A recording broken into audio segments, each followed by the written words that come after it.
áp lực vào trong động mạch phổi. And if you put the catheter into one of the pulmonary arteries and blow up a balloon and have the tip distal to the balloon, you can measure the pulmonary capillary wedge pressure.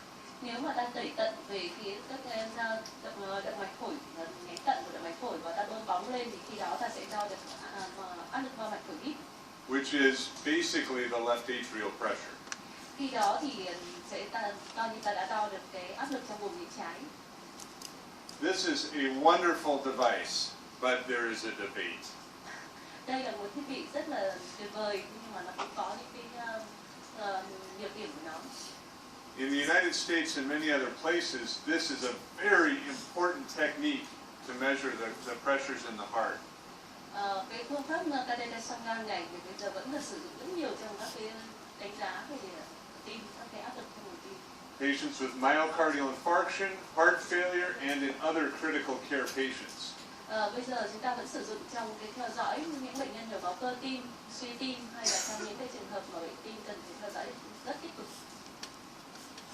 But Tuy nhiên, many people think they are unnecessary and dangerous. rất nhiều người nghĩ là catheter sang ngang là một cái phương pháp thăm dò không cần thiết và rất nguy hiểm.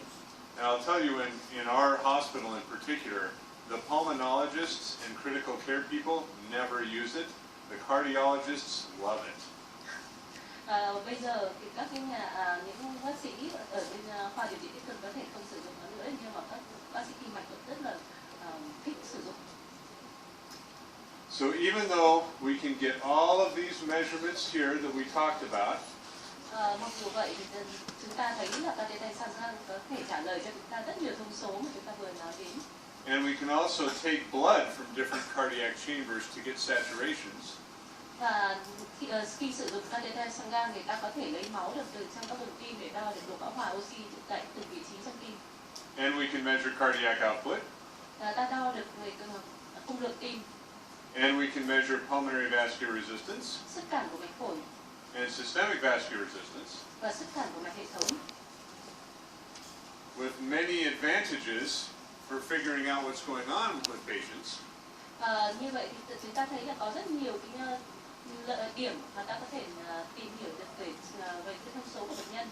Such as in a patient who's short of breath, is it due to the heart or is it due to the lungs? Ví dụ như chúng ta có thể trả lời được cái bệnh nhân khó thở này thì cái nguyên nhân là do tim hay là do phổi.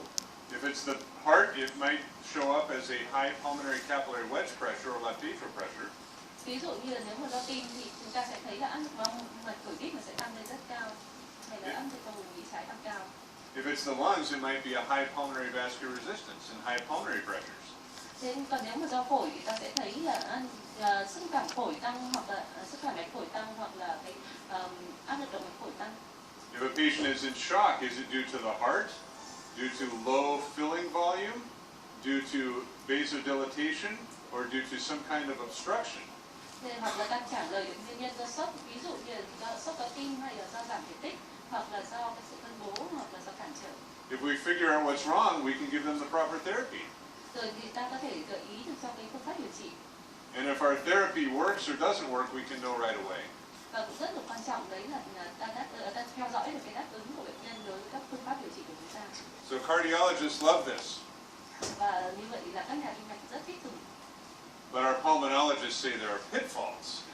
Tuy nhiên là phương pháp này nó cũng có những bẫy và của nó.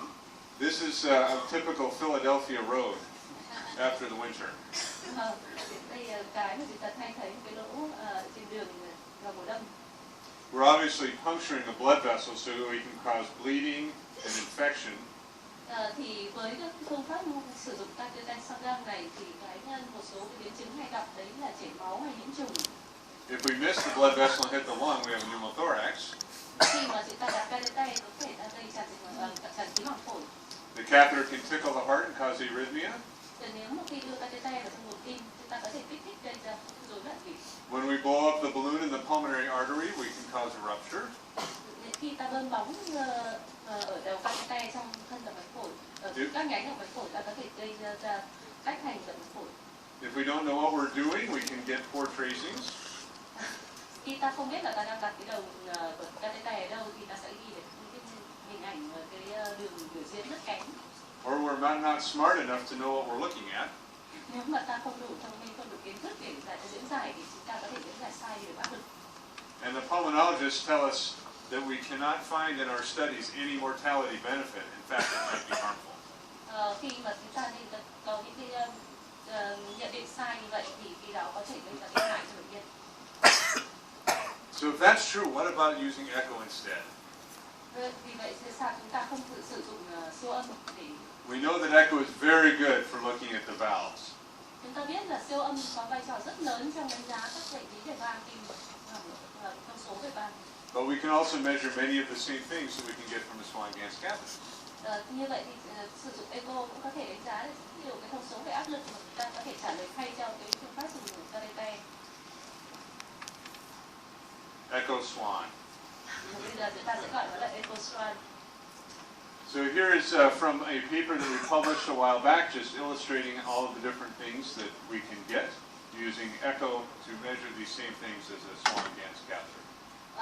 Trong bài nói là chúng ta sẽ sử dụng echo để ta trả lời được gần hết các cái thông số, nhưng mà chúng ta có thể thu được bằng catheter song gan. So let's start with right atrial pressure. Đầu tiên thì ta sẽ nói về áp lực trong buồng nhĩ phải. If we measure the size of the inferior vena cava and the percent that it collapses, we can get a very rough estimate of the right atrial pressure. Khi ta đo đường kính tĩnh mạch chủ dưới và ta đo cái độ sạch của cái đường kính tĩnh mạch chủ dưới thì ta có thể ước lượng được cái áp lực trong buồng nhĩ phải.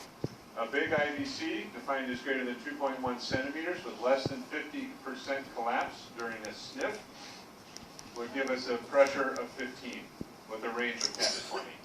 Nếu đường kính tĩnh mạch chủ dưới là trên 21 mm và cái độ sạch là dưới 50%, và khi mà ta đi cho bệnh nhân làm cái nắp lên đấy mà độ sạch nó từ dưới 50% thì khi đó ta có thể ước lượng được cái áp lực ở trong buồng nhĩ phải sẽ là từ 10 đến 30 mm.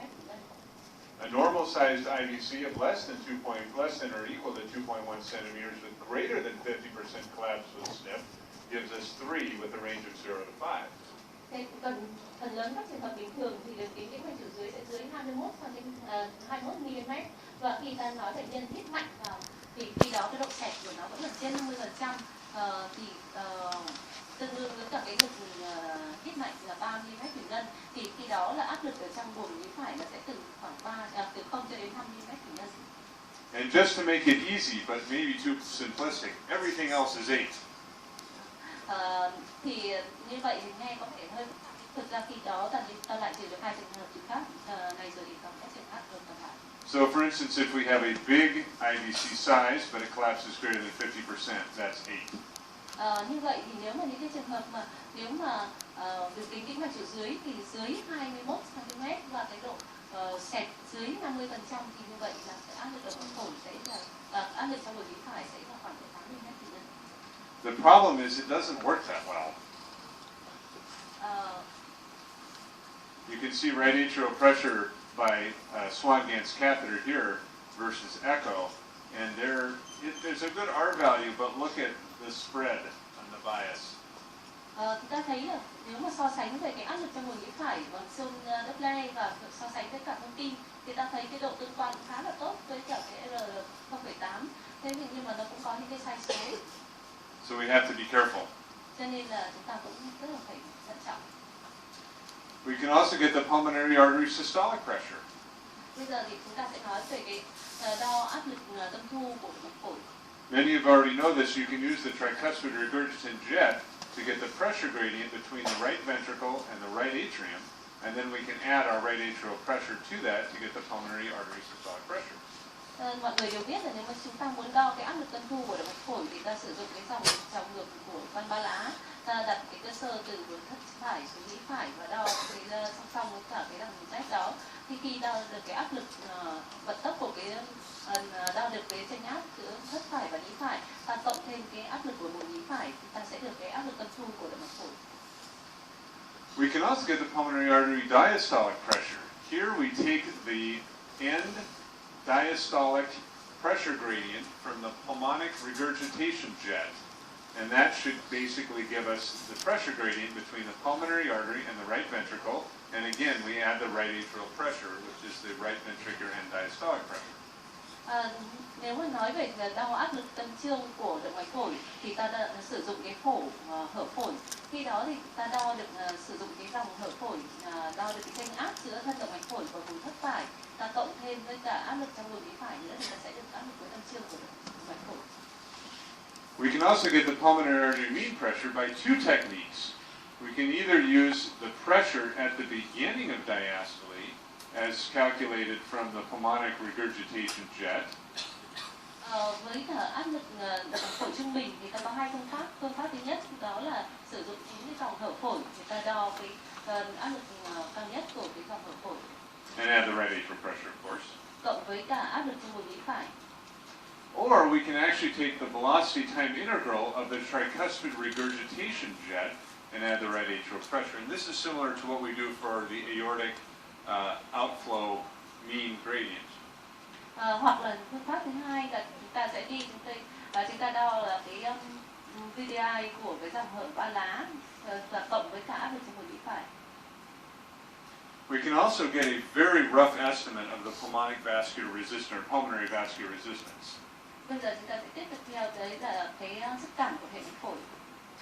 In what's called the Abbas formula, we can take the peak tricuspid regurgitation velocity and divide it by the right ventricular outflow tract velocity time integral, multiply by 10, add 0.16, and that will give us a rough pulmonary vascular resistance.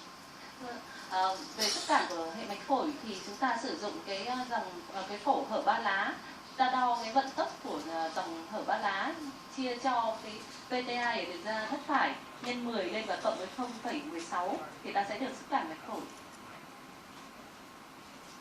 Another thing that we can use to estimate whether the patient has high pulmonic vascular resistance is notching of the right ventricular outflow tract velocity time integral. You can see here is normal, and here is a notch right in the middle of it, and that is correlated with a pulmonary vascular resistance of greater than 3 Wood units. Khi ta đánh giá về sức cản mạch phổi, ta hãy chú ý đến cái phổ của VTI đường ra thất phải. Đây là cái hình ảnh của VTI đường ra thất phải. Thông thường nó sẽ có một cái phổ tròn như thế này. Thế còn nếu trong những cái trường hợp mà sức cản phổi tăng thì ta thấy là có một cái móc ở phía trước, để ta gọi là nốt. Thì khi mà có cái phổ đường ra thất phải có cái nốt như thế này thì đấy là khi đó chúng ta có thể ước lượng được sức cản mạch phổi ít nhất là phải từ lớn hơn 3 đơn vị ức. So here is some correlation here between pressures that were measured by Swan-Ganz catheter and also the echo measurements. And you can see, at least for stroke volume, which we won't talk about, but you can calculate, pulmonary artery systolic pressure and right atrial pressure in this study is actually pretty good with our values here. Nếu mà ta so sánh được mối tương quan giữa áp lực động mạch phổi và áp lực nhĩ phải và thể tích nhát bóp bằng Doppler hay là thông tin phải thì ta thấy là ở đây nếu mà trong những cái trường hợp mà ta thu được cái phổ Doppler tốt thì cái có mối tương quan rất chặt về cái thể tích nhát bóp, áp lực trong vùng nhĩ phải, áp lực trong của động mạch phổi. The diastolic pressure was not so good, and look at how few patients it could be measured on. Duy chỉ có cái áp lực tâm trương của động mạch phổi thì là cái mối tương quan chưa được tốt lắm. And here is the correlation between pulmonary artery systolic pressure, and again we have a bit of a bias here as well, even though the R value is pretty good. Nếu mà nói về sự áp lực động mạch phổi tâm thu thì đã thấy là có một mối tương quan tương đối chặt giữa thông tin và đo bằng siêu âm. Tuy nhiên là tôi nhắc lại là vẫn có những cái sai số có thể xảy ra. When we actually looked at this in over 500 cases of echo versus cath that happened within 24 hours, we saw that there were a lot of patients with a high degree of discordance or difference between echo and cath. Khi đây là cái tỷ lệ giữa các nghiên cứu hoặc đánh giá về cái sự mà không tương đồng giữa cái phương pháp thông tin và siêu âm thì ta thấy là nếu mà những cái trường hợp mà sai số mà quá lớn thì cũng khá là phổ biến. You can see that almost 20% of studies had a greater than 50% degree of discordance. Ở đây là những cái trường hợp mà không tương đồng trên 50%, chiếm đến 50% các nghiên cứu. And look at the scatter plot, ugly.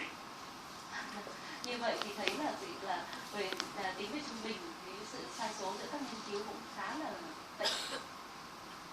And here actually we looked at how far off they actually were when we made it into clinical categories, so mild, moderate, or severe. Ở đây ta thấy là trong những cái trường hợp mà So while a good percentage of them were in fact correct, there was a substantial amount that were two categories away. So for instance, you would have normal on the cath, but it would show up as moderately severe on the echo. Ta thấy là nếu mà những cái trường hợp chính xác thì chiếm đến khoảng độ 45%. Thế nhưng mà có những cái hai nghiên cứu cho thấy là có cái sự khác biệt. Ví dụ như là ở trên siêu âm thì nói là nặng, nhưng mà ở thông tin thì không phải như vậy. So this is underestimate, and then this is overestimate. So for instance, right here, this would be the ones that if you had normal and it was called mild, this the echo said it was mild, but the cath said it was normal. Here, the echo would say that it is mild, and the cath would say it was normal, for instance.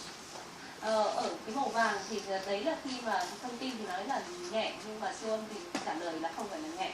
Thế còn thì màu tím thì là ngược lại. Now moving on to pulmonary capillary wedge pressure, we can also measure that by echo. Ta cũng có thể đo được áp lực bao mạch của huyết bằng siêu âm. And basically, if we take the maximal inflow velocity during early diastole across the mitral valve and divide it by the tissue Doppler early velocity during diastole in both the septum and the lateral wall, and divide that by 2, we can get a sense of whether the pulmonary capillary wedge pressure is greater or lower than 15 millimeters of mercury. Nếu mà ta đo áp lực đầu tuyến chương qua van hai lá và sau đấy ta đo cái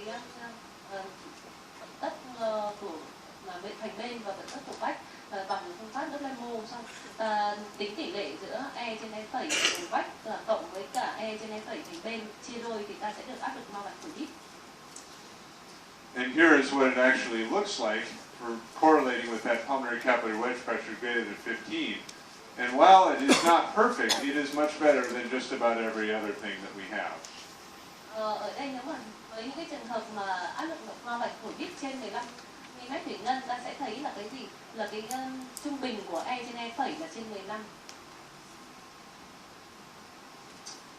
However, there are some caveats that you must remember. Tuy nhiên là có một số điều chúng ta phải nhớ. If you have a patient with left bundle branch block or they're receiving cardiac resynchronization therapy, it doesn't work very well. Nếu mà những bệnh nhân mà có block nhánh khi trái và có đặt thêm hoặc là những bệnh nhân có đặt CRT thì khi đó cái mối tương quan này nó không còn tốt nữa. So this is the without either of those, and this is with, and you can see it is much better on this side. Tuy nhiên những cái trường hợp block nhánh trái nếu mà chúng ta không đặt CRT thì vẫn dù sao cái mối tương quan vẫn còn tốt hơn rồi. Nếu ta đo ở những cái bệnh nhân đã được tái đồng bộ.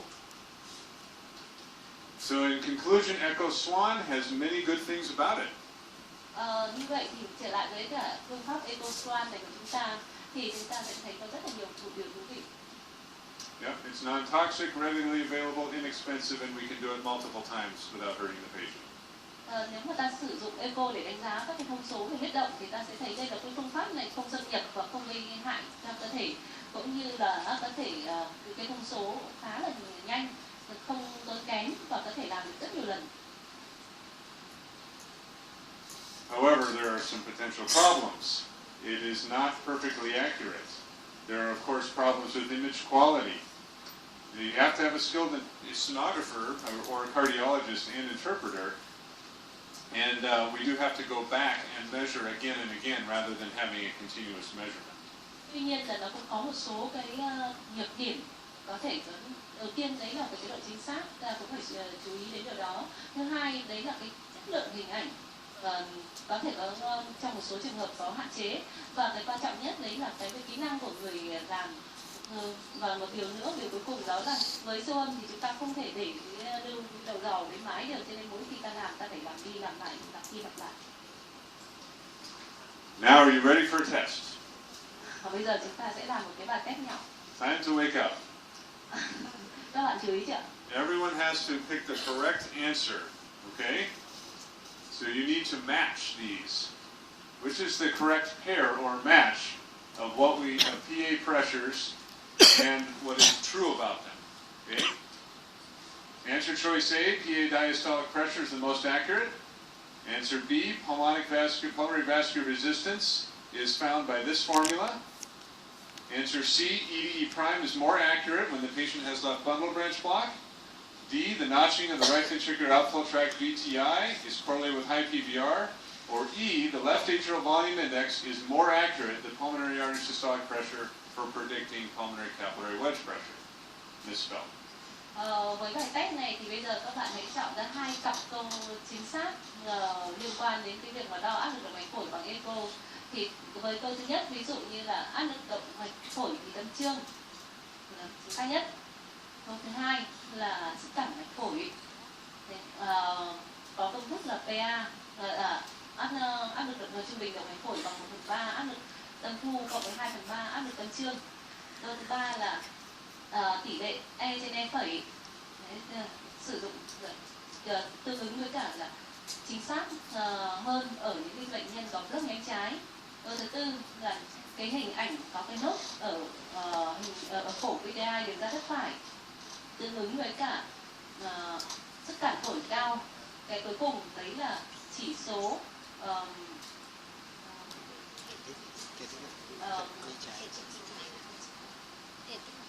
thể tích nghĩa trái, chỉ số hệ tích nghĩa trái chính xác hơn là áp lực tâm thu của động mạch phổi trong đánh giá mạch phổi ít. Bây giờ các bạn chọn ra 2 câu chính xác. How many choose answer A? Very good. How many choose B? Ai chọn B ạ? Okay, we have some B.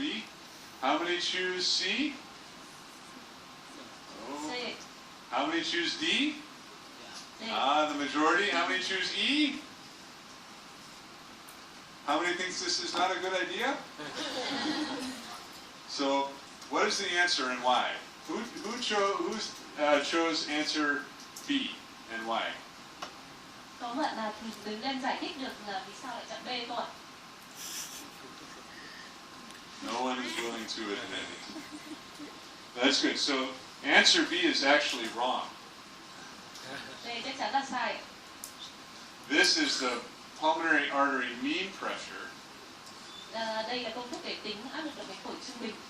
And you can use the echo-derived pulmonary artery systolic pressure and the echo-derived pulmonary artery diastolic pressure to get the pulmonary artery mean pressure. Bạn không thể sử dụng 1/3 áp lực động mạch phổi tâm thu cộng với cả 2/3 áp lực động mạch phổi tâm trương để tính áp lực động mạch phổi trung bình.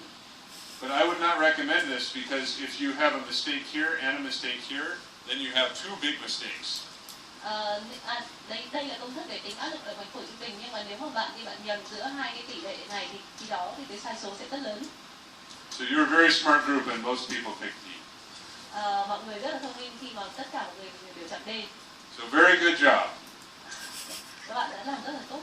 So I told you that it's not perfect, but I still think we can use it, but we have to be careful. Tôi vẫn nói là cái phương pháp EcoStrand này có những cái lỗi, cũng thể có những cái sai sót tiềm ẩn. Thế nhưng mà nếu mà chúng ta làm một cách cẩn thận, chúng ta vẫn có được những thông số tốt. As with all of echo, we have to use all of the information that we have to make a diagnosis, not one measurement. Nếu mà chúng ta phối hợp tất cả các cái thông số để siêu âm lại với nhau thì ta vẫn có thể đưa ra được cái chẩn đoán. And part of the reason here is that because we don't have a lot of precision, we have to use ranges and clinical categories. We can still use some numbers, but we have to be careful with them. Bởi vì chúng ta đều đưa ra những cái khoảng giá trị và chúng ta có những cái mà bệnh cảnh lâm sàng đồng thời nữa, thế thành ra là chúng ta sử dụng rất là tốt hơn là chỉ nhìn vào một con số nhất định nào đấy. And I like what the pulmonary hypertension clinical guidelines have suggested, and that is that echo can be used as a screening or a first look, but then you need a confirmatory test. Với các cái guideline, cái hướng dẫn bây giờ thì người ta vẫn đề nghị là sử dụng siêu âm như là một cái bước để sàng lọc hoặc là cho chúng ta cái nhìn đầu tiên, cái phán đoán đầu tiên, sau đấy thì chúng ta có thể làm những cái đánh giá thăm dò sâu hơn. And if you really have to know, they need to go to the cath lab.